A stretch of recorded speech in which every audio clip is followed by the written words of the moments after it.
오늘은 창세기 23장과 24장을 함께 살펴보려고 합니다. 24장은 이제 사라가 하나님의 부름을 받아서 떠나게 되고 아브라함이 그 사라를 위하여서 매장할 땅을 막벨라 구를 구입하는 그러한 내용이 나와 있습니다. 하나님의 나라에는 세 가지 요소가 있습니다. 무엇일까요? 하나님의 주권, 하나님의 다스림이죠. 두 번째는 하나님 나라의 영토, 땅이죠. 세 번째는 하나님 나라의 백성, 이렇게 세 가지 요소가 필요합니다. 그런데 지금 아브라함은 갈대아 우르에서 부름받아서 가나안 땅에 와서 살지만 이 가나안 땅에 대한 어떤 법적인, 경제적인 어떤 소유권이 하나도 없는 겁니다. 그래서 그런 상황 속에서 23장에서 아브라함이 이 막벨라 구를 사게 된 것은 단지 자신의 아내를 매장할 땅을 얻었다는 것뿐만 아니라 하나님 나라의 영토를 얻었다는 그런 아주 중요한 의미가 있습니다. 자, 그래서 이제 하나님의 나라의 세 가지 요소, 하나님의 주권과 하나님 나라의 영토와 하나님 나라의 백성이 세 가지라고 그랬는데 이 22장까지의 이야기는 어떤 내용이었습니까? 12장에 부름을 받아서 쭉 오면서 핵심적인 주제가 뭐였는가요? 아브라함이 계속 바랬던 거? 아들 이삭을 얻는 거였죠. 그리고 그 아들을 몇 년 만에 얻습니까? 25년 만에. 아브라함이 75세 때 부름을 받았고 100세 때 아들을 낳았으니까 25년이죠. 25년 만에 아들을 낳은 겁니다. 그런데 아브라함과 사라의 나이 차이가 몇 살이죠? 10살입니다. 그렇죠? 그런데 지금 사라가 몇 세에 죽었다고 1절에 나와 있습니까? 127세. 그러면 아브라함의 나이는 몇 살이겠습니까? 137세. 그러니까 아브라함이 이삭을 낳은 뒤에 몇 년 만에 지금 사라가 죽고 사라를 위한 그 땅을 산 겁니까? 37년 만에. 그렇죠? 그런데 아들을 낳기까지 얼마 걸렸다 그랬습니까? 아까 25년. 25에 있다가 37을 더하니까 62세. 여러분 칠판도 없이 정리도 연필도 없이 아주 암산하는 미국 사람들이 보면 기절합니다. 그렇죠? 얼마나 계산을 잘하는지. 그렇죠? 간단한 계산해도 그 사람들 꼭 계산기 두드려야 되잖아요. 62년 만에. 그러니까 아들인 25년 만에 자손은 준비를 했고 이제 그 백성들이 살아갈 땅을 62년 만에 이제 얻은 그런 이야기를 우리가 보게 됩니다. 그런데 여기 1절에 사라가 127세를 살았다 이 표현이 있는데 사실 그 구약 시대 누가 몇 세에 태어나고 몇 세에 죽었다는 이야기가 많이 나오죠. 그죠? 창세기 몇 장이었습니까? 10장인가 11장에 보면 그 고대 그 족장들의 얘기가 쫙 나와요. 그런데 그 몇 세에 태어나고 몇 세에 죽었다는 이야기는 다 남자들 이야기입니까? 여자들 이야기입니까? 남자들 이야기예요. 여자는 몇 세에 죽었다는 이야기가 하나도 안 나와요. 근데 성경에서 유일하게 누구만? 사라만 127세에 죽었다라고 나와 있는 거예요. 그러니까 이 성경 기자가 하나님께서 사라를 어떻게 취급하는 겁니까? 아주 위대한 여인, 믿음의 여인으로 표현한 겁니다. 사실 사라의 인생을 보면 참 안타까운 모습들이 많았죠. 남편이 하나님의 부르심을 받았다고 하니까 그 남편의 말에 순종해서 고향 땅 버리고 왔는데 그 뒤로부터 고생이었죠. 한 번은 애굽의 바로의 첩으로 팔려갈 뻔하고 또 한 번은 아비멜렉의 이 첩으로 팔려갈 뻔하고 그때마다 남편이 자기를 누이라고 속여서 자기의 목숨을 부지하기 위해서 아내인 자신을 버리는 그런 이 배신의 감정을 2번씩이나 느껴야 했습니다. 그리고 90세가 될 때까지 아들을 하나도 낳지 못하는 그런 여인이라는 그러한 어떤 그 불명예를 안고 인생을 살아와야 했습니다. 그럼에도 불구하고 하나님께서는 사라 인생을 어떻게 평가해 주십니까? 그 수많은 여인들 중에서도 가장 믿음의 여인이었다라고 평가를 해 주는 것입니다. 자, 그래서 이제 사라가 그렇게 127세로 인생을 마감하고 하나님 곁으로 갔는데 사실 그 이야기는 몇 절밖에 기록이 안 됐습니까? 1절, 2절밖에 없어요. 1절에서 몇 세에 죽었다는 이야기고 2절 보면 사라가 가나안 땅 헤브론 곧 기럇 아르바에서 죽음에 아브라함이 들어가서 사라를 위하여 슬퍼하며 애통하다가 여기는 2절밖에 기록이 안 되고 그 다음부터 3절부터 마지막 20절까지는 다 어떤 이야기입니까? 그 사라를 매장할 굴, 또 그 굴이 속해 있는 밭을 구입하는 그런 이야기가 기록이 됐습니다. 그래서 이 3절에서 16절을 세 부분으로 나누면, 먼저는 교재 2-4번을 보시면 3절부터 6절에는 어떤 내용입니까? 매장할 땅을 얻을 수 있는지 그 여부를 물어보는 겁니다. 그리고 나번에 보면 7절부터 11절은 막벨라 그 굴을 내가 돈을 주고 살 수 있는지 여부를 묻고, 다번에 보시면 12절부터 16절은 매장할 땅을 은 400세겔로 해도 되는지, 사도 되는지 여부를 묻습니다. 이 내용을 왜 이렇게 자세하게 기록했을까요? 그것은 이스라엘 백성이 가나안 땅의 주인이란 사실, 그 근거가 그 가나안 땅의 원 주인이었던 헷 족속과의 거래를 통해서 분명하게 이루어졌다는 사실을 나타내 줍니다. 한번 자세히 보죠. 3절에 그 시신 앞에서, 누구의 시신이겠습니까? 사라의 시신 앞에서 일어나, 아브라함이 일어나 나가서 헷 족속에게 말하여 이르되 나는 당신들 중에 나그네요 거류하는 자이니 당신들 중에서 내게 매장할 소유주를 주어 내가 나의 죽은 자를 내 앞에서 내어다가 장사하게 하시오라고 합니다. 나그네다, 거류하는 자다라는 것은 아브라함이 자신을 높여 부르는 겁니까? 낮추는 것입니까? 낮추는 거죠.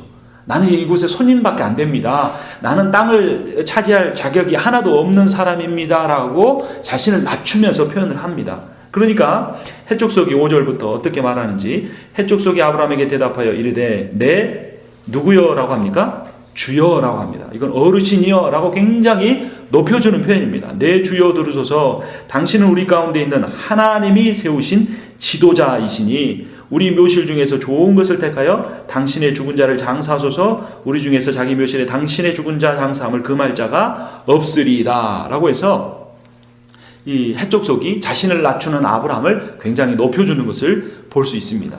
그리스도인은 자기 자신을 이렇게 겸손하게 표현할 줄 알아야 합니다. 그렇게 겸손한 사람이 하나님 앞에서 뿐만 아니라 사람들 앞에서도 높임을 받게 됩니다. 신약성경은 그러한 아브라함을 어떻게 높여주는지 교재 2-4번에 에베소서 2장 19절 같이 봅니다. 그러므로 이제부터 너희는 외인도 아니요 나그네도 아니요 오직 성도들과 동일한 시민이요 하나님의 권속이라, 하나님의 가족이라, 하나님의 자녀라 라고 이렇게 확증을 해주고 있습니다.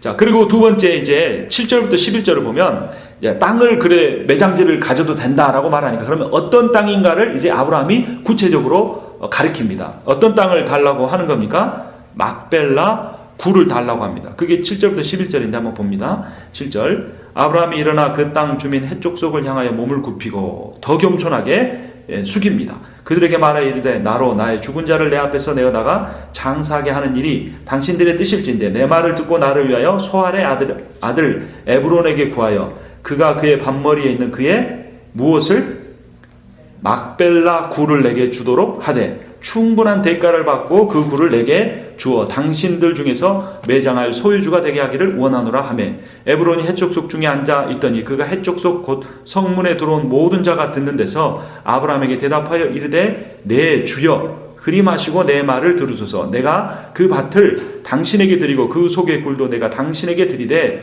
내가 내 동족 앞에서 당신에게 드리오니 당신의 죽은 자를 장사하소서 라고 해서 이제 그 구체적으로 어떤 땅인지 막벨라 굴인지를 말하고 그 소유주인 에브론에게 그 땅을 매장지로 가져도 된다는 허락을 받습니다.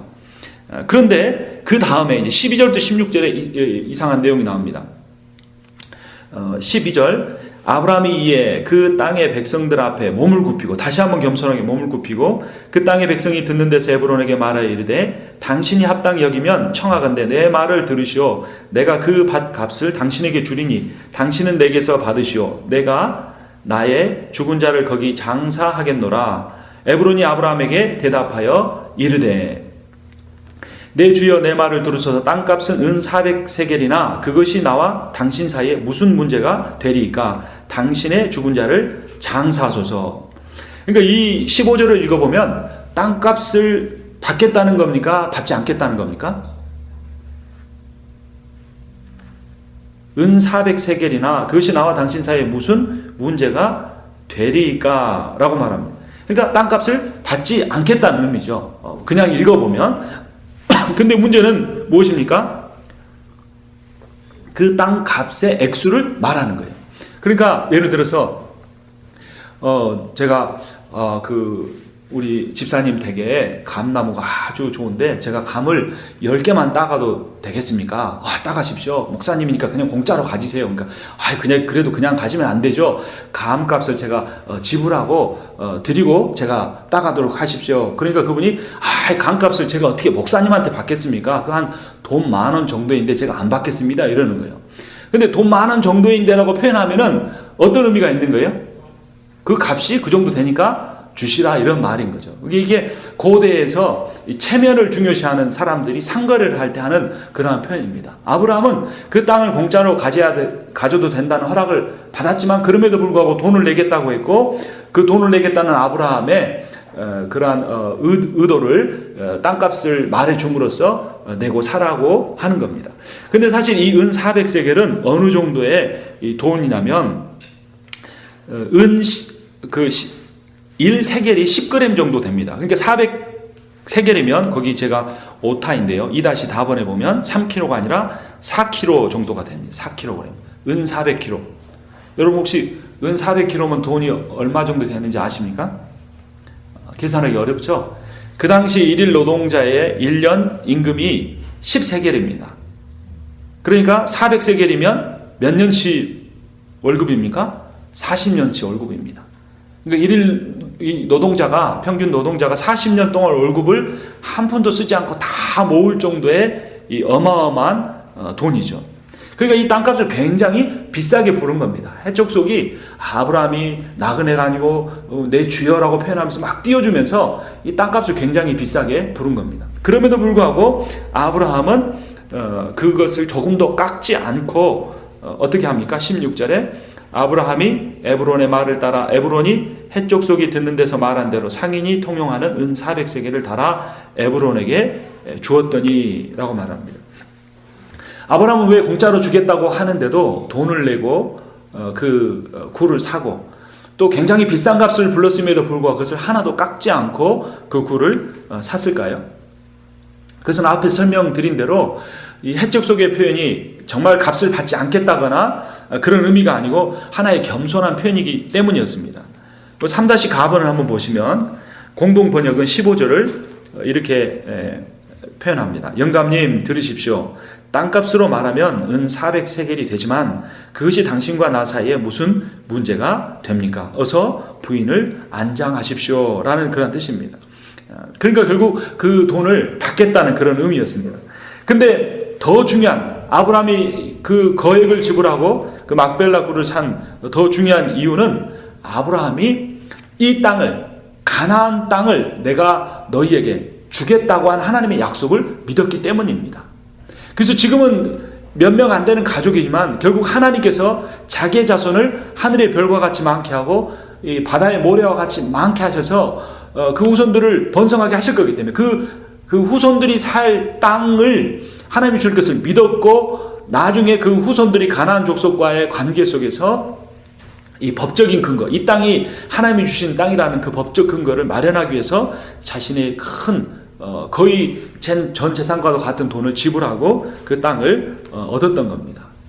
예레미야서에 보면 비슷한 이야기가 나옵니다. 교재 한번 보시면요. 3-4번에 예레미야 32장 6절 7절 예레미야가 이르되 여호와의 말씀이 내게 임하였느니라 이르시기를 너는 아나돗에 있는 내 밭을 사라 은 17세겔을 달아주되 증서를 써서 봉인하고 증인을 세우고 은을 저울에 달아주고 사람이 이 땅에서 집과 밭과 포도원을 다시 사게 되리라 하셨다 하니라.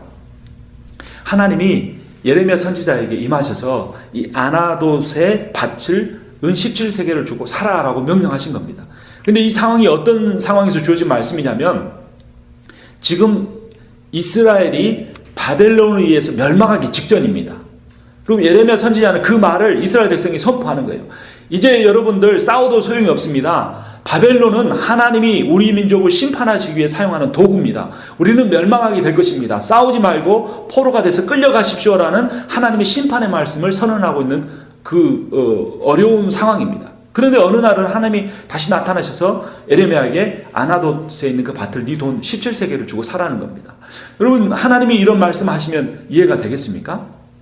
그 땅을 버리고 바벨론으로 포로로 끌려야 되는데 그 돈을 지불하고 땅을 사라는 것은 앞뒤가 안 맞는 것 같습니다. 그런데 하나님이 뭐라고 하셨습니까? 이 땅에서 집과 밭과 포도원을 다시 사게 되리라. 그러니까 지금은 포로로 끌려가지만 하나님께서 이스라엘 백성들을 다시 회복시켜 주시고 이 땅으로 다시 돌아와서 이 땅을 차지하게 될 것이라는 약속이었고, 그 약속을 이 예레미야의 삶을 통해서 하나의 퍼포먼스를 보여주는 겁니다. 삶의 모습으로 보여준 겁니다. 하나의 상징적인 행위입니다. 하나님의 약속이 반드시 성취되리라.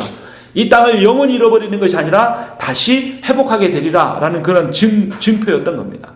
마찬가지로 아브라함이 자신의 아내를 위해서 매장지 막벨라 굴을 산 것은 단지 자기 집안 가문의 무덤을 마련하는 정도가 아니라 하나님께서 이 땅을 나의 후손들에게 주실 거라는 그러한 하나님의 약속을 믿는 그 믿음의 하나의 표현이었던 겁니다. 아브라함은 앞에서 살펴본 것처럼 하나님의 약속을 성취하기 위해서 그 말씀에 순종해서 가나안 땅까지 왔습니다. 그리고 얼마를 기다렸습니까? 62년을 기다렸습니다. 아들을 위해서는 25년, 그 땅을 위해서는 62년을 기다렸습니다. 시간으로만 자신의 하나님 앞에 헌신한 것이 아니라 40년 동안 한 푼도 안 쓰고 벌어야 모을 수 있는 돈을 하나님 앞에 드렸습니다. 이 아브라함의 큰 헌신, 그 헌신이 아브라함의 믿음을 확증해 주는 겁니다. 그러니까 믿음이라는 것은 하나의 어떤 영적인 추상적인 개념이 아닙니다. 믿음이라는 것은 자신의 삶의 모습 속에서 시간을 들이고 물질을 들이는 실제적인 삶의 행위로 드러나고 증명이 되는 것입니다. 그래서 67페이지 제일 마지막 절을 우리 한번 같이 읽어보겠습니다. 마태복음 19장 29절, 또 내 이름을 위하여 집이나 형제나 자매나 부모나 자식이나 전토를 벌인 자마다 여러 배를 받고 또 영생을 상속하리라. 아멘. 내 이름을 위하여, 하나님의 이름을 위하여 무엇을? 집을, 소유죠. 형제나 자매나 부모나 자식이나 그 관계죠. 또한 전토나, 이거 역시 재산입니다. 재산이 처음과 끝에 있고 가운데 모든 관계가 있습니다. 우리의 삶에 가장 중요한 것이 무엇입니까? 소유도 중요합니다. 하나님 주신 복이기 때문에. 하나님 우리의 인생에 주신 모든 인간관계도 중요합니다. 그것이 복의 통로이기 때문에. 그러나 나의 어떤 소유나 나의 어떤 관계보다 더 중요한 것은 하나님에 대한 믿음입니다. 나를 창조하셨고 나를 사랑하시고 나를 구원하기 위해서 모든 것을 희생하신 하나님에 대한 믿음이 우선돼야 한다는 겁니다. 그리고 그 믿음은 나의 인생을 드리고 나의 소유를 드림으로써 확증이 돼야 하는 겁니다. 그러면 하나님의 나라는 그냥 이루어지지 않습니다. 하나님의 나라는 공짜로 이루어지지 않습니다. 하나님의 나라를 이룰 것이라는 그 약속을 성취시키는 믿음에는 반드시 헌신과 희생이 따라야 합니다. 여러분, 혹시 내가 치러야 하는 또 치렀어야 하는 그러한 희생이나 헌신을 뒤로 밀어놓는 것은 없습니까? 그것을 밀어놓은 채로 왜 하나님의 약속이 더디 있고 이루어지지 않는가라고 의심만 하고 있지는 않습니까? 내게 그런 분명한 믿음이 있다면, 내게 그런 확신이 있다면 우리는 헌신과 희생을 함으로써 하나님 앞에 내 믿음을 확증해야 되고, 그렇게 할 때 하나님은 아브라함을 사용하셔서 큰 민족을 이루고 그 큰 민족이 이스라엘 백성을 이루어서 그 가나안 땅을 차지하는 역사를 그들이 얻게 되는 것입니다. 그 다음 페이지 이렇게 뒤집어 보십시오. 다음 장이 아니고 뒤집으면 68페이지가 있는데, 그래서 아브라함에게 이 막벨라 굴은 이 사라의 매장지였을 뿐만 아니라 가나안 땅을 후손에게 주리라고 한 하나님의 약속이 이루어질 거라고 하는 그런 기다리는 장소였습니다. 그러니까 참 믿음은 죽음을 뛰어넘는 겁니다. 아브라함의 믿음이 정말 큰 믿음이 아니었다면 하나님 내 대에 다 이루어지게 해주십시오라고 말했을지 모릅니다. 그리고 자신의 인생에 대해 다 이루어지지 않는 것 때문에 하나님을 의심하거나 원망하는 삶을 살았을지 모릅니다. 그러나 아브라함은 죽음을 뛰어넘는 믿음이었습니다. 그것이 뭘로 드러나는 겁니까? 자신의 아내의 시신을 묻을 곳, 또한 자기도 거기에 묻히고 자신의 아들 이삭도 묻히고 자신의 아들 야곱도 묻히는, 다 그 가족들이 묻힙니다. 그래서 고대의 무덤은 어떻게 생겼냐면 굴로 되어 있는데요, 굴을 커다란 동굴로 이렇게 막아 놓는데 굴을 옆으로 치우면 그 안에 들어가면 이게 커다란 테이블이 있습니다. 그래서 그 테이블 위에 시신을 이렇게 안치해 놓고 몇십 년이 지나면 다 썩어서 뼈만 남죠. 그러면 그 테이블 밑에는 커다란 이렇게 구덩이가 파져 있습니다. 그래서 그 뼈를 다 이렇게 밀어서 그 구덩이 안으로 넣습니다. 그리고 그 다음에 죽은 사람을 또 올려놓습니다. 그러니까 사람이 죽을 때마다 그 돌로 된 테이블에다가 올려놓고 또 몇십 년이 지나면 그 커다란 구덩이에 뼈가 이렇게 잔뜩 이게 쌓이는 겁니다. 그것이 아브라함 시대의 동굴묘고 예수님이 묻혔을 때 그 묘도 그러한 동굴로 된 묘였습니다.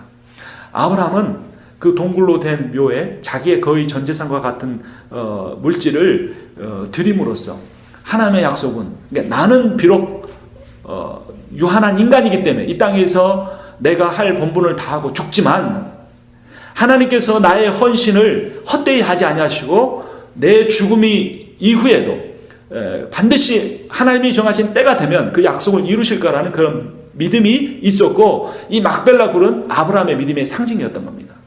여러분, 기독교인의 믿음이 위대한 점이 바로 여기에 있습니다. 세상 사람들은 다 죽음을 두려워하고 삽니다. 어떻게 하면 자기의 소유와 지혜와 모든 것을 가지고 자신의 죽음을 멀게 하고 자신의 생명을 연장시킬 것인가, 거기에 다 쏟아부어 있습니다. 그러나 그리스도인들의 믿음이 위대한 것은 뭐냐, 그 죽음을 뛰어넘는다는 겁니다. 죽음을 두려워하지 않는다는 겁니다. 내가 이 땅에 살아있는 동안 내가 할 부분만 다 하면 내가 죽은 이후에라도 하나님께서 나에게 주신 그 약속을 다 성취시키시고 우리 죽음 이후에 잠깐의 안식을 누리고 잠깐의 쉼을 얻은 다음에 영원한 안식을 위해서 우리가 다 부활한 다음에 그 하나님이 이루신 그 약속의 혜택을 누리며 살게 하신다는 겁니다. 저는 저희 그 아버님이 돌아가신 그것을 통해서 시간이 지나면 지날수록 저에게 굉장히 깊이 와닿는 인생의 교훈이 있습니다. 그것은 뭐냐면 인생은 유한하다라는 겁니다. 목사가 참 대단한 진리를 깨달아야 되는데 누구나 아는 그걸 깨달은 거예요. 인생은 유한하다. 그것이 머리에는 있었어요. 신학적 지식으로는 있었습니다. 그런데 온몸으로 저의 전 존재로 인정할 수밖에 없게 된 것이 저희 아버지의 죽으심이었습니다. 인생이라는 것은 끝이 있구나.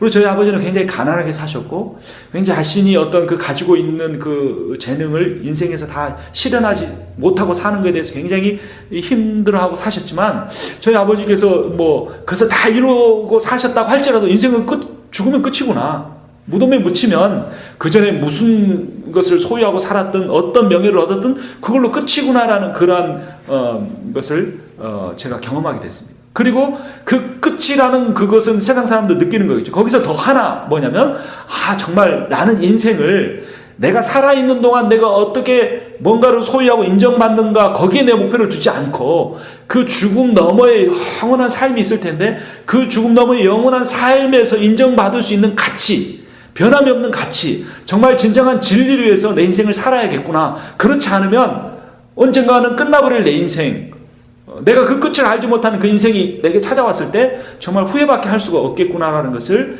정말 온몸으로 깨달았고 경험을 했습니다. 그래서 때로는 인간적인 욕망이, 때로는 어떤 그 욕심이 저를 지배하고 있을 때가 있지만, 인간적인 감정이 저를 지배할 때가 있지만, 다시 한번 저희 아버지의 죽음을 묵상하고 돌이킬 때, 얼마 전에 그저께에도 한국에서 책이 다 왔습니다. 많은 책들이 다 정리를 하는데 그 중에 이렇게 사진이 몇 장이 있었는데, 저희 둘째 아들이 저희 집에서 가정교회 할 때 세례 받는데, 그 세례 받을 때 마침 저희 어머니 아버지께서 오셔가지고 그 찬혁이 세례 받을 때 참석하셨어요. 근데 저희 아버지가 이쪽 옆에 앉아서 그걸 보고 계시는 그 모습이 있더라고요. 그래서 그것을 보면서도 저희 마음이 이렇게 아리면서 다시 한번 그것을 생각하게 됐어요. 그때는 저희 아버지께서 계셨는데 지금 이 세상에 계시지 않구나. 나도 언젠가는 그런 존재가 될 수밖에 없구나라는 것을 깨닫게 되는 겁니다. 그래서 우리의 인생에는 나만의 막벨라 굴이 필요합니다. 그것은 뭡니까? 영원한 안식에 대한 믿음의 표현입니다. 내 삶으로, 이 인생의 삶으로 끝이 아니라 영원한 삶이 있는데 그 삶을 위해서 정말로 내가 가진 가치, 내 인생의 긴 62년이라는 시간, 내가 가지고 있는 은 400세겔보다 더 큰 그런 재물이라 할지라도 그 영원한 가치를 위해서 마련한 막벨라 굴이 있어야겠구나라는 그러한 생각과 묵상을 하게 되었다는 겁니다. 그래서 아브라함의 그런 믿음, 영적인 막벨라 굴을 마련한 아브라함의 믿음을 히브리서 11장 13절에서 이렇게 표현합니다. 68페이지 윗부분 보시면 같이 읽습니다.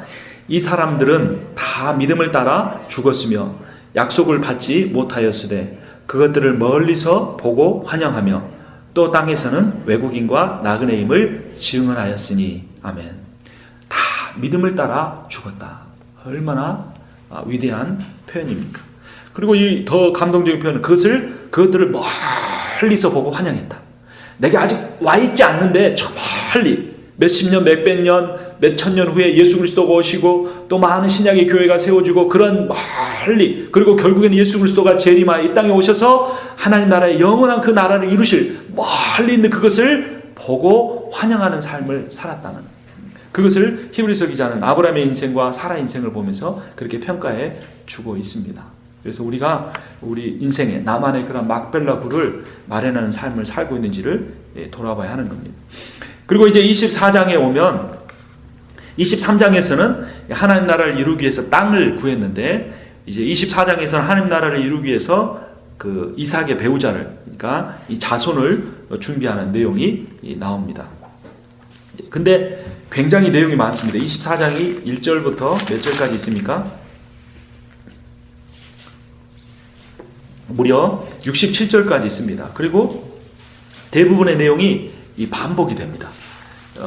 처음에는 이 그 엘리에셀이 하나님 앞에 기도하는 장면에서 누군가가 와서 나에게 마실 물을 좀 달라 하면, 아니 당신만 아니라 당신의 약대까지 물을 마시게 하겠다라고 하는 사람이 있으면 하나님이 예비하시는 사람인 줄 알겠습니다. 기도하는 내용에서 이게 나오고, 그 다음에 실제로 이 엘리에셀이 그렇게 그 리브가가 왔을 때 나에게 물 좀 마시게 하라고 하니까, 아니 당신만 아니라 당신의 약대까지 먹이겠습니다 라는 이야기가 나오고, 또 나중에 그 리브가의 아버지인 라반, 그러니까 야곱, 그 이삭으로 하면 그 삼촌 그 라반이, 아니죠, 사촌 라반이 그렇게 앞에 가서 그 말을 다시 반복해서 하는, 이렇게 세 번이나 그 이야기가 반복이 됩니다. 그 반복 때문에 이렇게 67절까지 길어졌는데, 그 반복하는 내용이 무엇을 강조하는가 우리가 한번 살펴보려고 합니다.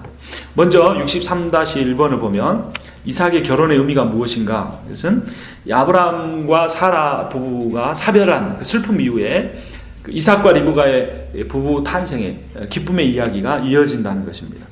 그리고 이 과정 속에서 하나님께서 자기 백성의 대가 끊어지지 않고 유지되게 하시는 그런 은혜를 베푸신다, 그런 이야기가 나옵니다. 그런데 이 이삭의 배우자를 구하는 과정 중에서 중요한 두 가지 원칙이 있습니다. 첫 번째는 뭐냐면 신부의 조건인데요. 신부의 조건은 가나안 족속의 딸이어서는 안 되고 어디 출신이 한다는 겁니까? 아브라함의 고향 출신이어야 한다. 이것이 3절과 4절에 있습니다. 한번 보겠습니다. 24장. 내가 너에게 하늘의 하나님 땅의 하나님이신 여호와를 가리켜 맹세하게 하노니 너는 내가 거주하는 이 지방 가나안 족속의 딸 중에서 내 아들을 위하여 아내를 택하지 말고 내 고향 내 족속에게로 가서 내 아들 이삭을 위하여 아내를 택하라 라고 말합니다. 그것은 무엇 때문이었을까요? 사실 신앙이 없는 것은 가나안 족속도 마찬가지이고 아브라함의 친족들도 마찬가지입니다. 신앙은 없지만 근데 이것은 매우 중요한 기준이 되는데, 왜냐하면 나중에 그 아브라함, 이제 이삭이 리브가가 결혼해서 누구를 낳죠? 야곱을 낳고 야곱이 12아들을 낳죠. 근데 가나안에 기근이 들어서 그 사람들이 다 어디로 갑니까? 애굽 땅으로 들어가고, 출애굽기에 가면 그 이스라엘 백성이 생육이 중다하고 번성해서 200만 명이나 돼가지고 가나안 땅으로 돌아오죠. 근데 그렇게 가나안 땅으로 돌아오기 전에 야곱의 후손들은 다 어떻게 됩니까? 하나님을 믿는 사람이 됩니다.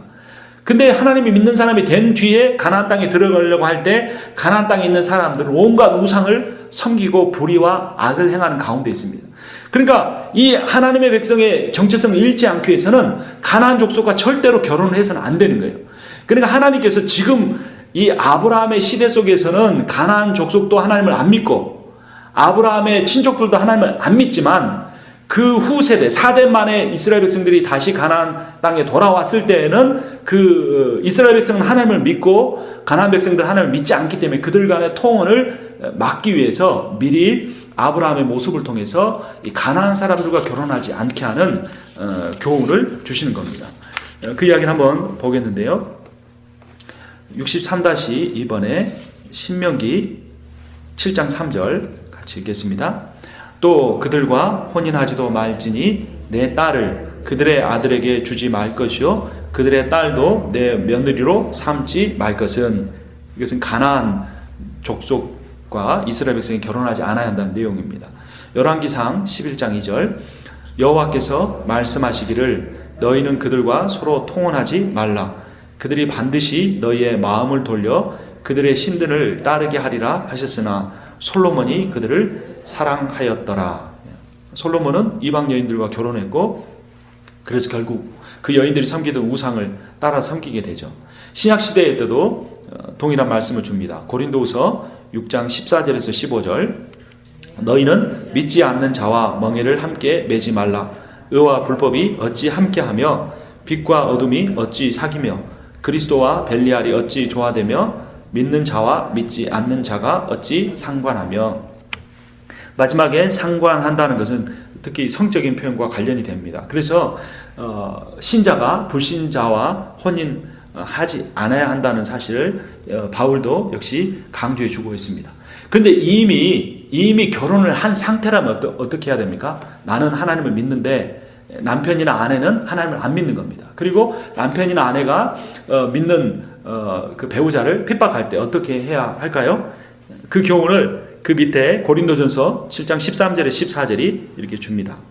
어떤 여자에게 믿지 아니하는 남편이 있어 아내와 함께 살기를 좋아하거든 그 남편을 버리지 말라. 믿지 아니하는 남편이 아내로 말미암아 거룩하게 되나니 그렇지 아니하면 너희 자녀도 깨끗하지 못하니라. 그러나 이제 거룩하니라. 그러니까 믿는 아내 때문에 또는 믿는 남편 때문에 믿지 아니하는 남편이나 아내가 하나님을 믿을 수 있기 때문에 그 사람이 함께 살기를 원하면 결혼 생활을 계속 하라는 겁니다. 그런데 만약 하나님을 믿지 아니하는 남편이나 아내가 내가 더 이상 결혼 생활을 유지하기 싫다, 이혼해 달라고 하면 어떻게 해도 괜찮다는 겁니까? 이혼을 해주어도 괜찮다는 겁니다.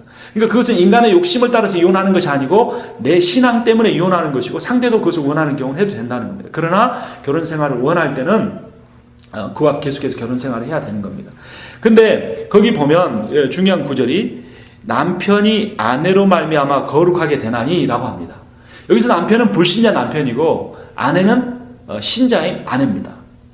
그러니까 불신자인 남편은 원래 거룩하지 않은데 원래 거룩한 신자인 아내를 통해서 거룩하게 된다라는 교훈을 사도 바울이 주는 겁니다. 이것은 당시 유대인들이 갖고 있던 사고와 반대입니다. 유대인들은 어떤 사고를 갖고 있었냐면 거룩한 사람이 부정한 것을 만지면 부정이 타는 거예요. 여러분 그 옛날에 그 아들을 낳으면 집 앞에다가 뭘 이렇게 달아놨나요? 새끼줄에다가 고추하고 숯을 달아놨어요. 고추는 왜 달았을까요? 아들이라고 표시한 건가요? 잘 모르겠습니다. 근데 숯은 왜 달았냐면 부정 타지 못하게 이렇게 귀신이나 뭐 이렇게 그런 게 못 들어오게 숯을 달아놨다고 그래요. 그런데 그러니까 어떤 생각이냐면 경사가 났잖아요. 아들을 낳은 경사가 있는데 그것을 시기한 악한 게 들어와서 그 좋은 것을 이렇게 망친다는, 그래서 그것을 막기 위해서 하는 겁니다. 유대인들도 그렇게 생각했습니다. 그러니까 어떤 정결한 사람도 부정한 것을 이렇게 만지게 되면 그 정결한 사람까지 부정해진다고 하는 겁니다. 그러니까 이 바리새인들이 예수님한테 지적했던 게 있었던 거예요. 왜 당신은 하나님의 그 선지자로서 이 죄인들과 창기들과 함께 하느냐라는 겁니다. 그러니까 그 사람들이 그렇게 예수님에게 그렇게 지적한 이유는 아무리 예수님이 경건하고 의로워도 부정한 자들과 함께 되면 어떻게 된다는 생각이 있는 거예요? 예수님도 부정해지고 이미 예수님도 부정해졌다는 겁니다. 근데 예수님께서 가르쳐 주신 것이 무엇이냐면 그렇지 않다라는 겁니다. 거룩한 자가 부정한 것에 의해서 부정하게 되는 것이 아니라 거룩한 자가 자신의 거룩으로 인해서 부정한 것을 어떻게 만든다? 거룩하게 만든다라고 예수님께서 가르쳐 주셨어요. 그래서 일부러 이 나병 환자를 고치시는데 말씀으로만 고칠 수 있는데 어떻게 한 겁니까? 그 사람들을 만지면서 그들의 병을 고쳐주셨어요. 그 당시에 유대인들은 이 병자들은 그냥 병에 걸린 것이 아니에요. 특히 나병과 같은 병은 그 사람의 죄로 인해서 부정함으로 인해서 그 병에 걸렸기 때문에 만지기만 하면 그 사람도 부정해진다고 한 거예요. 근데 예수님이 어떤 것을 기적을 보여주신 겁니까? 만졌는데 예수님이 같이 나병 환자가 된 것이 아니라 어떻게 합니까? 거룩하신 예수님이 자신의 거룩을 그 사람에게 주셔서 그 나병 환자가 거룩하게 되는 거예요. 부정한 것이 다 없어지는 거예요. 그래서 예수님이 그러한 복음을 전해 주셨는데 사도 바울이 그 예수님이 전해 주신 복음의 원리를 가지고 말해주는 겁니다. 그러니까 우리 가정에 내가 믿는 사람인데 배우자가 믿지 않는 사람이에요. 그러면 내가 그 사람에 의해서 이렇게 동화돼 버리는 것이 아니라 내가 온전한 믿음을 가질 때, 내가 정말 하나님을 사랑하고 온전한 신앙생활을 해나갈 때 하나님이 어떻게 하신다는 겁니까? 이미 먼저 믿은 나의 믿음을 통해서 믿지 않는 나의 남편과 아내를, 자녀들을 변화시킬 수 있다는 겁니다. 그래서 중요한 것은 무엇입니까? 먼저 믿는 사람이 거룩한 삶, 신앙생활을 하는 겁니다. 그렇게 할 때 그 빨간 글씨로 되어 있는 내용이 무엇입니까? 거룩이 부정을 이긴다는 겁니다. 그러니까 여러분 우리는 그리스도인으로서 그리스도인은 어떤 곳에는 가지 않아야 돼. 그런 곳에 가면 정결치 않은 곳이야. 뭐 이런 생각을 할 필요는 없어요. 거기 가면 마치 내 거룩이 상실되는 것처럼 생각할 필요가 없어요. 물론 내가 믿음이 연약할 때는 뭐 되도록이면 안 가야 될 곳이 많겠죠. 아예 내가 거기 가서 시험을 이기려고 하지 말고 그런 장소를 아예 피해야 되는 거죠. 그러나 또한 다른 측면에서 보면 우리는 어떤 겁니까? 그리스도인에게서 부정한 곳은 없습니다. 우리가 거기 가서 어둠이 있는 곳에 가서 빛의 역할을 하고 부패한 곳에 들어가서 그 부패를 막는 역할을 해야지, 그리스도인들이 거룩하면서 자기들만 예배당에서만 모여서 늘 그렇게만 하고 사회에 어둡고 사회에 병들고 소외되고 그런 곳에 가지 않고 하는 것은 바른 태도가 아닐 수 있다는 겁니다. 그래서 그 거룩이 부정을 이긴다는 그런 원리를 우리가 오늘 본문을 통해서 배울 수 있습니다. 또 이제 가번에서는 신부의 조건에 대해서 배웠는데 나번에는 제가 그걸 빼먹어 버렸는데요. 신랑의 조건입니다. 신랑의 조건은 무엇입니까? 아브라함의 고향으로 되돌아가서는 안 되고 가나안 땅에서 살아야 한다는 겁니다. 5절에서 8절을 보면 종이 이르되 여자가 나를 따라 이 땅으로 오려고 하지 아니하거든 내가 주인의 아들을 주인이 나오신 땅으로 인도하여 돌아가리이까. 아브라함이 그에게 이르되 내 아들을 그리로 데리고 돌아가지 아니하도록 하라. 하늘의 하나님 아버지께서 나를 내 아버지의 집과 내 고향 땅에서 떠나게 하시고 내게 말씀하시며 내게 맹세하여 이르시기를 이 땅을 내 씨에게 주리라 하셨으니 그가 그 사자를 너보다 앞서 보내실지라. 내가 거기서 내 아들을 위하여 아내를 택할지니라. 만일 여자가 너를 따라오려고 하지 아니하면 나의 이 맹세가 너와 상관이 없나니 오직 내 아들을 데리고 그리로 가지 말지니라. 그래서 가나안 여인이 아닌 자신의 혈통 중에서 신부를 구해야 했고, 또한 신랑은 그 신부를 따라가서는 안 되고 하나님이 이 약속하신 땅에서 살아야 한다라는 겁니다. 그래서 정리하면 혈통은 약속의 자손이어야 하고 영토도 역시 약속의 땅이어야 한다. 그것이 이삭의 결혼에 하나님이 주신 조건이었습니다. 그리고 이제 11절부터 48절을 보면 이제 엘리에셀이 드디어 아브라함의 고향에 가서 리브가를 만나는 그런 이야기가 나옵니다. 앞서서 제가 말씀드린 것처럼 이 엘리에셀이 하나님 앞에 기도를 합니다. 11절부터 14절을 보면 뭐라고 기도하는지 한번 보겠습니다. 그 낙타를 성박 우물 곁에 꿀렸으니 저녁때라 여인들이 물을 기르러 나올 때였더라. 그가 이르되 우리 주인 아브라함의 하나님 여호와여 원하건대 오늘 나에게 순조롭게 만나게 하사 내 주인 아브라함에게 은혜를 베푸시옵소서. 성중 사람의 딸들이 물 기르러 나오겠사오니 내가 우물 곁에 서 있다가 한 소녀에게 이르기를 청하건대 너는 물동이를 기울여 나로 마시게 하라 하리니 그의 대답이 마시라 내가 당신의 낙타에게도 마시게 하리라 하면 그는 주께서 주의 종 이삭을 위하여 정하신 자라. 이로 말미암아 주께서 내 주인에게 은혜 베푸심을 내가 알겠나이다 라고 그 엘리에셀이 기도를 합니다. 그리고 이 기도의 내용은 42절과 42절, 44절에서 다시 한번 반복됩니다. 그러니까 어떤 이야기입니까? 어떤 한 여인이 왔을 때 나한테 물 좀 주십시오 라고 말하는데 그 여인이 물을 안 줘요. 이건 내가 뜬 물입니다. 이래도 탈락입니다. 그리고 두 번째는 물을 마시십시오. 목마르시죠. 주고 돌아가도 탈락입니다. 합격하려면 어떻게 해야 되는 거죠? 목마르시죠. 물을 마시시고 또 어떻게 합니까? 당신이 끌고 온 저 낙타들에게도 물을 마시게 하겠습니다. 이러면 합격인 거예요. 그럼 이게 여러분 쉬울 것 같습니까? 어려울 것 같습니까? 여러분이 지금 수도가 안 나오는 시대, 옛날에 우리 할머니 시대 때 우물가에 물 기르러 가던 시대라고 하면 물을 기르려고 가지고 집을 가려고 그러는데 모르는 사람이 나타났어요. 내가 목마르니까 물을 좀 달라고 하는 거예요. 그럼 어떻게 말하겠어요? 당신은 손이 없어요, 발이 없어요. 가서 떠드세요. 이렇게 말할 수도 있겠죠. 근데 우리가 교회를 다니면 그렇게 안 하겠죠. 아이고 처음 뵈는 분이지만 얼마나 목마르세요. 물 좀 드십시오. 이렇게까지는 하겠죠. 근데 세상에 어떤 사람이 아이고 물 드십시오. 그리고 저기 약대들도 있는데 제가 저 약대들까지 물을 먹이겠습니다 라고 부탁도 안 했는데 그렇게 할 사람이 어디 있겠어요? 여러분 중에 그러실 분이 계시겠습니까? 참 힘든 일이죠. 그리고 이 당시에 이 약대가 물을 얼마 정도를 마시냐면 100리터를 마십니다. 약대 한 마리가. 근데 그 당시에 이렇게 우물 두레박을 보면 한 10리터쯤 풀 수 있습니다. 그러니까 약대 한 마리한테 물을 먹이려면 그 우물을 이렇게 넣어가지고 푸는 걸 몇 번 해야 되죠? 10번을 파야 됩니다. 그런데 이 엘리에셀이 그 자신의 그 주인의 아들이 이삭을 위해서 그 선물을 엄청 준비하고 또 그것을 이렇게 데리고 간 종들까지 왔기 때문에 약대가 무려 몇 마리였냐면 10마리였어요. 10마리. 그러니까 몇 번을 길러야 됩니까? 100번을 길러야 됩니다. 100번을. 슈퍼우먼, 원더우먼이 와도 하기 힘든 일이에요. 그런데 지금 엘리에셀은 어떻게 기도하는 겁니까? 그렇게 기도하는 거예요. 자기가 약대를 10마리나 데리고 왔으면서도 자기가 그리고 약대한테 물 먹여달라는 부탁도 안 했는데도 나한테 물 좀 주십시오 하면은 저 사람이 자발적으로 당신도 물 드시고 당신이 데리고 온 약대한테도 제가 물 다 먹일게요 라고 하면 이 사람이 누구라는 겁니까? 하나님이 나에게 내 주인 아브라함의 아들 이삭을 위한 부인으로 주신 줄로 내가 알겠습니다 라고 하는 거예요.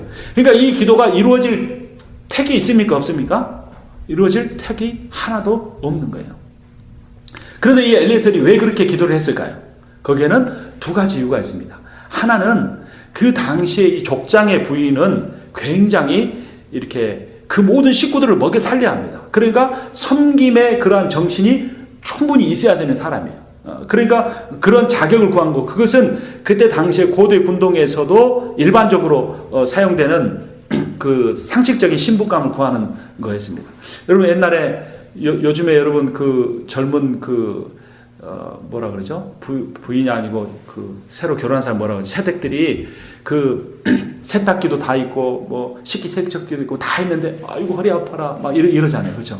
제 기억만 해도 옛날에 어떻게 했습니까? 수도가에 가가지고 빨래를 했어요. 근데 뜨거운 물은 그 아버지 세수할 때나 이렇게 그 연탄불에다가 솥에 좀 올려가지고 하지 뜨거운 물로 빨래하시면 별로 없었어요. 그 찬물에다가 빨래를 해가지고 그래서 다 널었는데 그래도 수도가 나올 때는 괜찮았죠. 그 마을가에 이 빨래 지고 소쿠리 해가지고 시내가에 갈 때는 아마 그 권사님이나 우리 집사님이나 장로님들 부모님들은 아마 할머니들은 그렇게 하셨을 거예요. 그래가지고 빨래 방망이도 패가지고 그 겨울에도 얼음 깨가지고 빨래하고 그래서 다 널리고 설거지할 때도 마찬가지예요. 그렇게 힘들게 하는데 요즘 사람들이 힘들다고 하면 참 안타깝죠. 그리고 옛날에는 요즘처럼 한 명이나 두 명이 아니라 몇 명씩 나세요?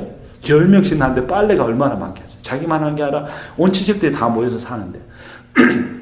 그러니까 옛날에는 어디 가서 시집 생활을 하려면 어느 정도는 해야 되는 거예요? 한 50명 반 해서 먹일 정도는 되고 5, 60명 빨래 그냥 거뜬하게 하고 다 이렇게 하고 집안일 다 할 수 있을 정도가 되는 거예요.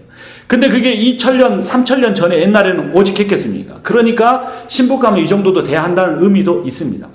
근데 더 중요한 의미가 있는데 그것은 뭐냐면 이런 사람은 만날 수 있는 사람입니까? 없는 사람입니까? 만날 수 없는 사람이에요. 그러니까 엘리에셀의 마음에는 어떤 생각이 있냐면 하나님이 역사하지 않으면 나한테 어떤 여인이라도 그런 대답을 할 수 없습니다. 그러니까 제가 인간적으로 그 이삭의 신부감인지 아닌지 구별할 수 없으니까 하나님께서 그 여인의 마음에 역사하셔가지고 나에게 그런 대답을 하고 그렇게 실제로 행동할 수 있게 되면 그것은 분명히 하나님이 역사하신 건 줄 제가 알고 그 사람은 신부감으로 구하겠습니다라고 하는 믿음인 겁니다. 어떤 믿음이죠? 하나님이라면 그런 역사를 그 여인에게 나타내실 수 있다라는 그런 믿음이 있었고, 그런 믿음의 모습을 보이는 사람을 택하려고 했던 겁니다. 그런데 이제 그 엘리에셀이 그렇게 말을 했을 때 어떻게 되는지 보겠습니다. 15절. 말을 마치기도 전에, 성경 기자가 강조합니다. 그러니까 기도를 마치기도 전에 리브가가 물동이를 어깨에 메고 나오니 그는 아브라함의 동생 나홀의 아내 밀가의 아들 부두엘의 소생이라. 그 소녀는 보기에 심히 아리답고, 이 당시 소녀라는 표현은 40살 밑에면 소녀입니다. 결혼 안 하면. 그러니까 그 이삭이 37세에 자기 어머니를 여웠으니까 지금 40대 그 초반이나 전이겠죠. 그러니까 리브가도 비슷할 겁니다. 그 소녀는 보기에 심히 아름답고 지금까지 남자가 가까이 하지 아니한 처녀더라. 그가 우물로 내려가서 물을 그 물동이에 채워가지고 올라오는지라. 종이 마주 달려가서 이르되 청하건대 내 물동이의 물을 내게 조금 마시게 하라. 그가 이르되 내 주여 마시소서 하며 급히 그 물동이를 손에 내려 마시게 하기를 다하고 이르되 당신의 낙타를 위하여서도 물을 길어 그것들도 배불리 마시게 하리이다 하고. 배불리 마시게 해야 되니까 몇 리터를 마시게 한 겁니까? 100리터를 마시게 한 거예요. 그리고 그거를 10번을 길러서 10마리에게 마시게 한 겁니다. 그리고 20절에 급히 물동이의 물을 구유에 붓고 다시 기르려고 우물로 달려가서 성경 기자 강조합니다. 모든 낙타를 위하여 깃는지라. 10마리의 낙타입니다. 10절에 이에 종이 그 주인의 낙타 중 몇 피를? 10피를 끌고 떠났는데 라고 했죠. 10피입니다. 20절로 다시 돌아오면 모든 낙타를 위하여 깃는지라.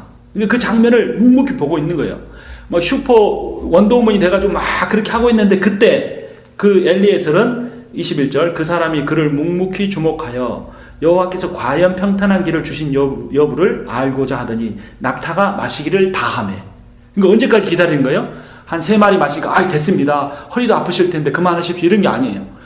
4마리, 5마리, 7마리, 10마리까지 다 10번씩 길러다가 마시는 걸 보고 자기가 기도한 대로 그대로 되는 것을 보고, 이것은 사람의 역사가 아니다. 하나님이 리브가에게 그렇게 역사해 주셨다. 리브가는 하나님이 이삭의 아내로 점지하신 그 택하신 여인이다라는 것을 그가 확증을 한 겁니다. 기도한 대로 될 것을 믿었고 끝까지 기다려서 확인한 겁니다. 그리고 반세겔의 무게의 금 코걸이 1개와 13개의 무게의 금 손목걸이 1쌍을 그에게 주며 이르되 내가 누구의 딸이냐 청하건대 내게 말하라. 내 아버지의 집에 우리가 유숙할 것이 있느냐. 그 여자가 그에게 이르되 나는 밀가와 나홀에게서 낳은 아들 부두엘의 딸이니이다.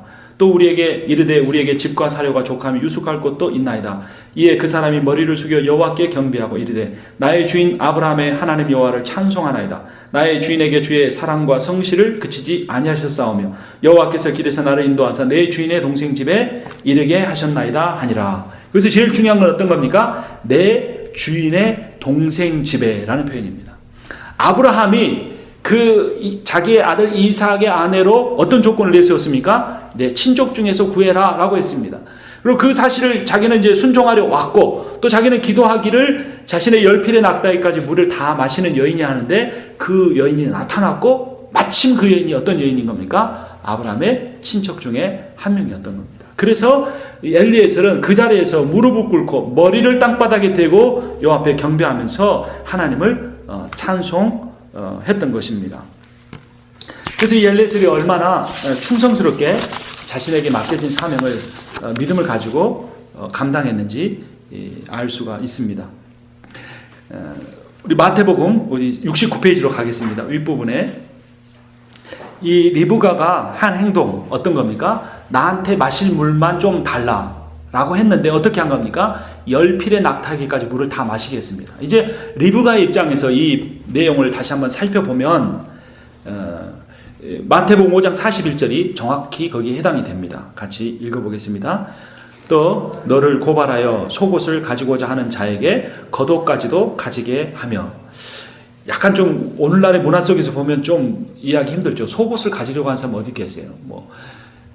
그런데 이때 당시에는 옷감이 굉장히 비쌌습니다. 그러니까 속옷도 다른 사람의 것이라도 가질 수 있고 사용할 수 있었던 게 그 당시의 문화입니다.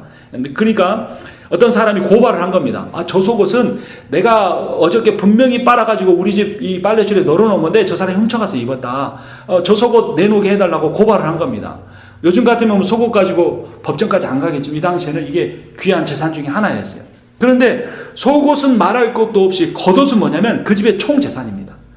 그러니까 그 당시에 낮에는 덥고 이 사막에 가보면 밤에는 굉장히 춥습니다. 그러니까 이 겉옷이 없으면 얼어 죽는 거예요. 그러니까 겉옷은 옷으로만 사용되는 것이 이불로도 사용되고 굉장히 중요한 재산 목록 하나. 오늘날로 말하면 자동차 정도 되는 겁니다. 근데 어떤 사람이 나를 고발한 거예요.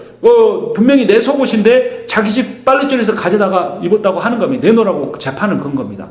근데 이 사람이 예수님을 믿는 사람이에요. 그러니까 어떻게 하라는 겁니까? 그 속옷도 주고 겉옷도 주라는 겁니다. 그럼 이게 말이 됩니까?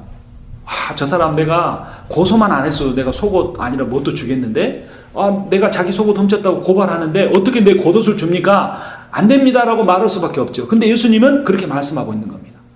나를 고발했어요. 속옷 훔쳤다고. 근데 속옷만 주는 것이 아니라 겉옷도 줘라. 또 무엇이라고 합니까? 또 누구든지 너를 억지로 오리를 가게 하거든 그 사람과 심리를 동행하고. 오리 심리가 어떤 의미냐면 오리는 그 당시에 이스라엘을 어느 나라가 지배했습니까? 예수님 당시에 로마가 지배를 했죠. 그래서 로마가 식민지 법을 만들었어요. 그래서 로마 군인은 누구든지 그 이스라엘 사람들에게 명령을 할 수 있는 거예요. 이 짐을 지고 얼만큼 가라? 오리까지.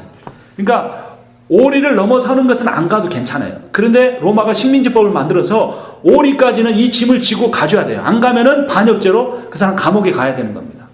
그러니까 어떤 이 로마의 사람이 와서 이스라엘 사람한테 말하는 거예요. 억지로 너 이 짐 가지고 오리까지 가져. 자기도 바빠요. 힘든 거예요. 자기 일도 있어요.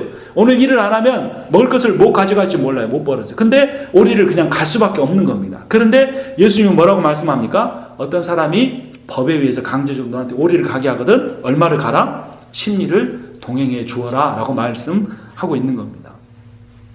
예수님의 말씀은 참 따르기가 힘든 부분이 있습니다. 속옷을 달라는데 겉옷을 주고 오리를 가라고 하는데 그것을 뛰어넘어서 심리를 가게 해주는 것. 그것이 누구의 모습이었습니까? 리브가의 모습입니다.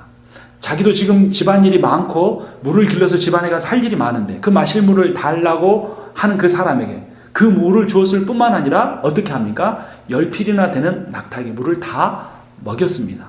그래서 리브가는 어떻게 됩니까? 믿음의 가문의 며느리로 들어가게 되고 믿음의 여인의 반열에 들어갈 수가 있었던 겁니다. 우리가 그리스도인으로서 산다는 거 하나님의 자녀가 되는 것은 분명히 믿음으로입니다. 거기는 우리의 행위가 조금도 들어가지 않습니다.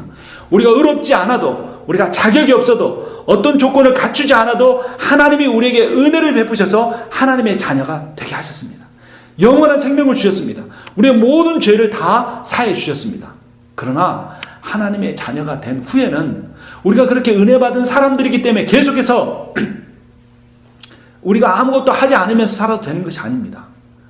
어떤 사람이 내게 오리를 억지로 가게 해달라고 하는데 그것을 우리가 성경 말씀을 가지고 당신은 왜 그렇게 다른 사람 섬기기보다는 다른 사람에게 오리를 가자고 그렇게 부당한 말씀을 하십니까? 당신은 참 그리스도인답지 못합니다 라고 판단하는 정도가 아니라 그 오리를 강제로 가주는 정도가 아니라 심리까지 가주어라. 이것이 그리스도인의 삶의 모습이다 라고 말하고 있는 겁니다.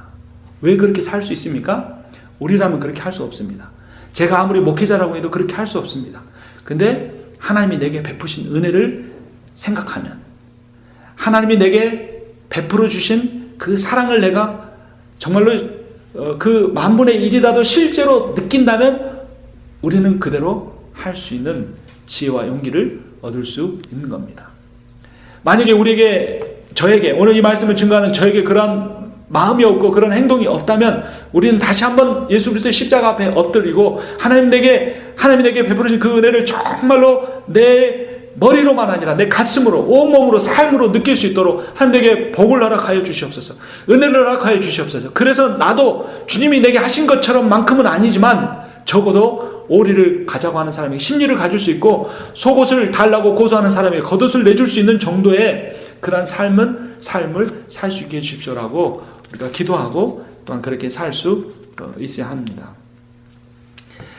그리고 이 엘리에셀이 한 기도를 보면 이런 여인이 나타나면 내가 하나님의 뜻이 이루어진 것으로 알겠습니다 라고 기도한 거죠. 그래서 뭐라고 하냐면 그 나번의 네모 밑에 보시면 모세 시대까지는 우림과 둠밈 같은 기계적 계시라고 하죠. 이 기계적 계시가 어떤 거냐면 그 윗부분에 사사기 6장 37절 같이 읽어봅니다. 보소서 내가 양털 한 뭉치를 타작마당에 두리니 만일 이슬이 양털에만 있고 주변 땅은 마르면 주께서 이미 말씀하신 같이 내 손으로 이스라엘을 구원하실 줄을 내가 알겠나이다. 기드온이 겁쟁이였는데 하나님이 그 사람을 사사로 부르셨습니다. 기드온이 나는 아닙니다 했습니다. 근데 하나님이 기드온 내가 너를 부른 것이 맞다 하니까 기드온이 하나님께 이렇게 말한 겁니다. 양털 한 뭉치를 타작마당에 두고 이슬이 양털에만 있고 주변 땅은 마르면 하나님이 나를 사사로 부르신 줄 알겠습니다 라고 한 것. 마찬가지로 엘리에셀이 내게 물을 줄 뿐만 아니라 열필의 낙타에게도 물을 주면 하나님이 택한 여인인 줄 알겠습니다 라고 하는 것. 이걸 뭐라고 하냐면 기계적 계시라고 하는 겁니다. 이 기계적 계시는 모세 시대까지만 나타났습니다. 그리고 모세 시대 이후에 가나안 땅에 정착한 왕정 시대에는 어떤 계시가 나타났냐면 선지자를 통해서 하나님이 이렇게 말씀하셨다라고 하는 것. 그걸 통해서 하나님의 뜻을 분별했습니다. 근데 지금은 성경이 완성된 이후에는 기계적 계시도 끝났고 선지자를 통한 구두 계시도 끝났습니다. 무엇이 우리에게 유일한 계시입니까? 기록된 말씀, 66권의 성경의 계시. 이것을 따라야 합니다. 뭐 꿈에 하나님이 이렇게 말씀하셨으니까 이게 하나님의 뜻이다. 또 뭐 하나님이 어떤 우리에게 징조를 줬으니까 이게 하나님의 뜻이다라고 개인은 경험할 수는 있어요. 그 개인은 하나님 그렇게 역사하실 수 있습니다. 그런데 내가 그렇게 경험했기 때문에 이것이 하나님이 우리에게 우리 교회를 공동체를 이끌어 하나의 원리다라고는 절대로 말을 해서는 안 되는 겁니다. 지금은 기계적 계시와 선지자를 통한 구두 계시는 끝이 났고 성경 말씀에서 이렇게 하니까 이 말씀의 원리가 이런 거니까 우리 이렇게 합시다라고 해야 되는 겁니다. 그리고 그 말씀을 해석하는 데 있어서 가장 중요한 성령의 인도하심, 그것이 함께 따라야 합니다. 이제 말씀을 정리하려고 합니다. 이삭이 그의 아내 리브가를 맞이하는데 이 두 가지 영성이 있었습니다. 하나는 엘리에셀의 기도의 영성, 하나님을 신뢰하고 기도했던, 그리고 리브가의 섬김의 영성이었습니다. 우리의 종교적인 영성인 기도와 생활의 영성인 섬김 중에 어느 한쪽으로 내가 치우쳐 있지 않은지 돌아봐야 합니다. 기도만 하고 섬기지 않는 것은 게으른 영성입니다. 또 섬기기만 하고 기도하지 않는 것은 무지한 영성이 될 수 있습니다. 그리스도인은 항상 예수 그리스도가 우리의 삶의 모델이 되어야 합니다. 예수님이 어떻게 하셨는지 한번 보겠습니다. 마태복음 20장 28절 인자가 온 것은 섬김을 받으려 함이 아니라 도리어 섬기려 하고 자기 목숨을 많은 사람의 대속물로 주려 함이니라. 예수님은 섬김의 영성을 가지고 계셨습니다. 마가복음 1장 35절 새벽 아직도 밝기 전에 예수께서 일어나 나가 한적한 곳으로 가사 거기서 기도하시더니 예수님은 기도의 영성도 가지고 계셨습니다. 우리는 그리스도인이기 때문에 그리스도를 모델로 해서 그분을 본받아 살아야 합니다. 우리에게 기도의 영성도 있고 우리에게 섬김의 영성도 있어야 합니다. 둘 중에 하나가 아니라 그 양자를 함께 가지고 나아가야 합니다. 그렇게 할 때 밑에서 네 번째 줄에 있는 것처럼 주님이 하셨습니다. 주님이 하십니다라는 그러한 고백을 할 수 있습니다. 왜냐하면 그리스도인들에게 실패도 성공도 없기 때문입니다. 주님께 묻고 순종하면 실패해도 성공이고 인간의 뜻대로 하면 성공해도 그것은 실패이기 때문입니다. 그래서 이 엘리에셀처럼 기도의 영성을 가지고 하나님 앞에 묻고 나아가고 또 리브가의 그 섬김의 영성처럼 정말로 내게 사람들이 요구하는 그것보다 더 크게 섬길 수 있는 여러분과 제가 되기를 주님의 이름으로 축원합니다. 기도하겠습니다. 하나님 아버지, 사라의 죽음과 자신의 아내를 위한 매장지를 준비하는 아브라함의 모습을 보면서 하나님 우리도 죽음을 준비하는 인생이 되기를 간절히 구합니다. 하나님 아버지, 이 땅에서 삶이 전부가 아니고 영원한 삶이 우리에게 준비되어 있으므로 우리가 가진 인생의 남은 시간들과 물질들을 가지고 우리 인생의 영적인 막벨라 굴을 준비하면서 살게 하여 주시옵소서. 하나님 아버지 뿐만 아니라 엘리에셀처럼 정말로 하나님 앞에 기도하며 믿음으로 나아가는 영성을 갖게 하여 주시옵소서. 뿐만 아니라 리브가처럼 자신에게 요구되어지는 것보다 더 많이 더 크게 섬기는 섬김의 영성을 가지고 살게 하여 주시옵소서.